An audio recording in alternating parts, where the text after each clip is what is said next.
Hello and welcome back to the Infinite Edge podcast, sponsored by Infinite Edge Health and Wellness. My name is Todd, and once again I'm joined by Nathan and Jeremy, and we are on to episode 6. Today we will be discussing the coping mechanisms we have used in our past and some that we use in our present to help ease some of our issues. This podcast idea was brought to us by Amy Maltoff via our Facebook, so please get on our Facebook pages and comment with stuff you'd like us to discuss. Also, keep in mind, none of us are medical professionals in any way. Everything we have discussed is based on either extensive research or just our opinions. So, I would like to go over some big ones that we did some research on. According to Forbes, 86.9 million homes own pets. And obviously, pets are stress relievers, and they keep your mind busy, they keep your body busy, and they keep you busy in general. And then we got 400 million cups of coffee. I hate to tell you guys this, but caffeine intake is definitely a coping mechanism. Could be for caffeine issues or sleep There's issues or Nate's tired coping issue. mechanism. Yep, there we go with the pets. I've And got two. also, here's a big coping mechanism I know that I'm bad about doing is that 3.26 billion people play video games worldwide, and that's according to Quitters.com, which we are not. We're not quitters. Okay, so now as we move on, the 10 healthy coping mechanisms according to this one's by peoplepsych.com. I'll go over these quickly. You got deep breathing, which if you notice on every cast we've done, we talked about deep breathing being a good thing. Writing, physical activity, self-talk, practicing art, meditation, puzzles, music, friends, and again with what you saw of Hendrix, pets. So to me, I don't know about you guys, that means hey, keep your brain busy, and it'll help you cope, I guess, in more of a healthy way than if I'm gonna go eat carbs, right? Lots of carbs, something like that to do that. So Nate, I know you got a lot to go over here because you're big on this coping mechanism. So please take it away. Yeah, absolutely. So kind of the first thing that I would want to think about is like, what is a coping mechanism? And a coping mechanism, in the way that I understand it, and the way that it's internalized for me, is that it's one sort of a strategy that we use to be able to make a situation more tolerable until we can get an improvement there.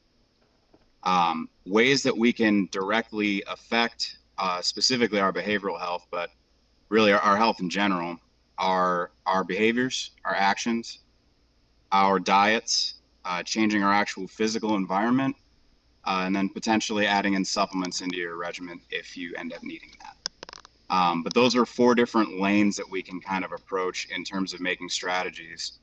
And if we do any sort of a change to any one of those, it works pretty well as a coping mechanism and an actual strategy towards a solution.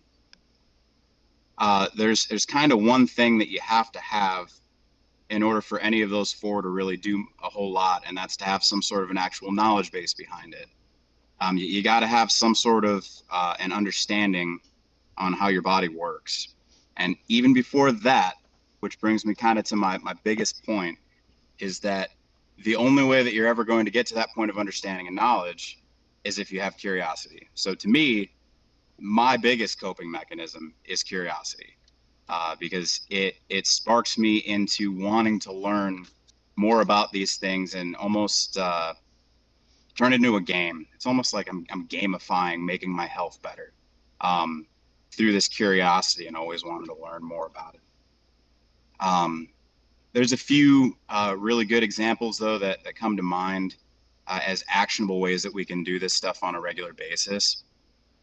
And I think that kind of outline of these four different areas that we can affect change, I think the intention is going to be for us to do podcasts moving forward as well on each of those individual areas, to try and focus a little better on those. But um, one of the big things that we can do as a mechanism of change and a way to make things a little more tolerable on our way to a solution, is to actually try to change our perspective.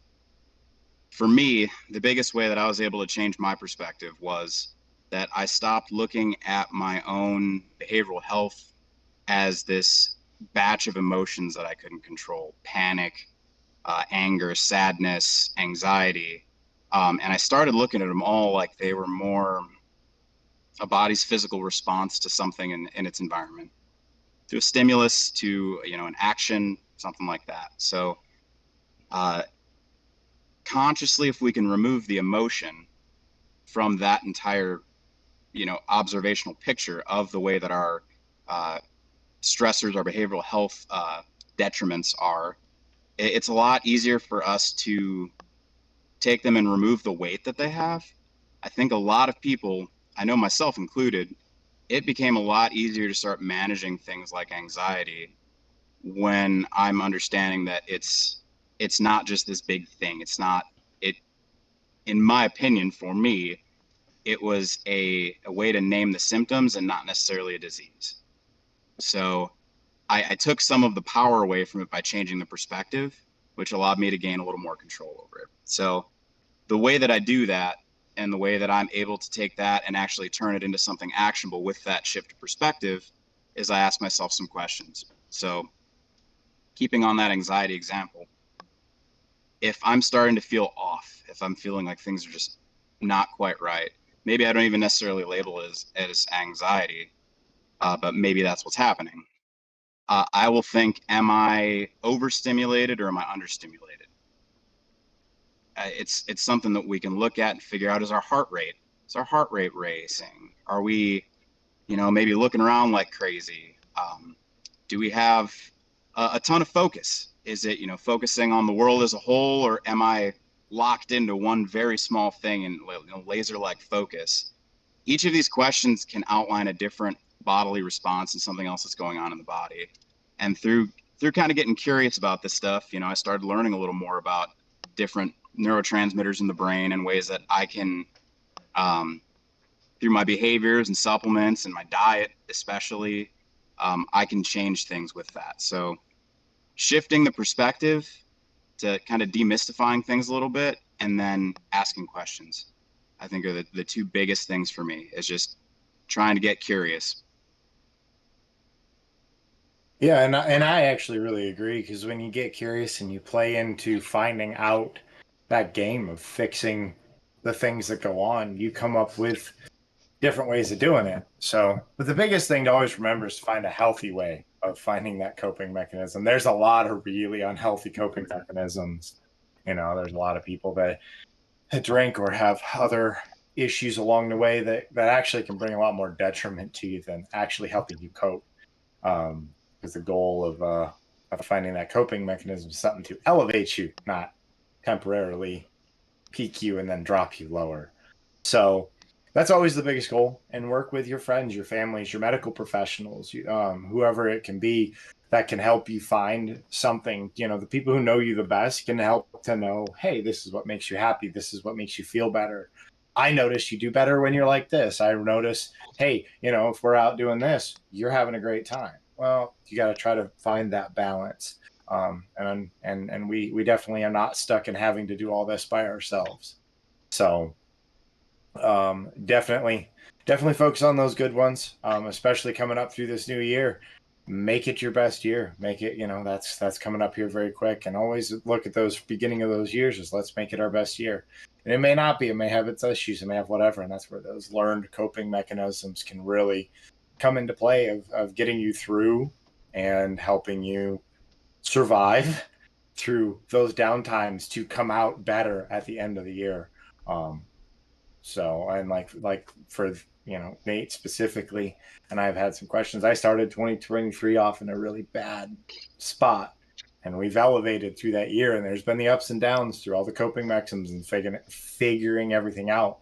But when I tell you I'm coming into 2024 so much better than I entered 2023, it's not a lie. We've grown and got through a lot of stuff. So, but I say with that, it's Happy New Year. That's coming up here in a couple days, and so make 2024 count. With all that being said, I think that's the bonus, right? We're just trying to level up each year. You know, it's we're never, as long as we're not as bad as we were the year before, we're progressing. That's what we want. So just like we always say, we want you to push the limits of what you can be and give yourself an edge. Also, please come back next week. We'll have another cast. We might be working on a little mini series with this one. Well, we're going to discuss that more. But also, feel free to comment on our Facebook. like Miss Maltoff did, and we'll talk about what you want to hear. You know, we're here for you guys as much as we are here for each other to try to learn and grow. So check us out on YouTube, or X or Facebook again, and Nate's running a TikTok that we have for us, and always visit us on infiniteedgehealthwellness.com. And if you have any sporting needs for your podcast, jump on over to the Subtle Flex podcast on YouTube. I'm on that one as well with a lot of the guys over there, and it's a good group of guys, and we can talk sports and all that other stuff. But for now, it's me, Nate, and Jeremy. We're going to be signing off here, and we'll see you next year.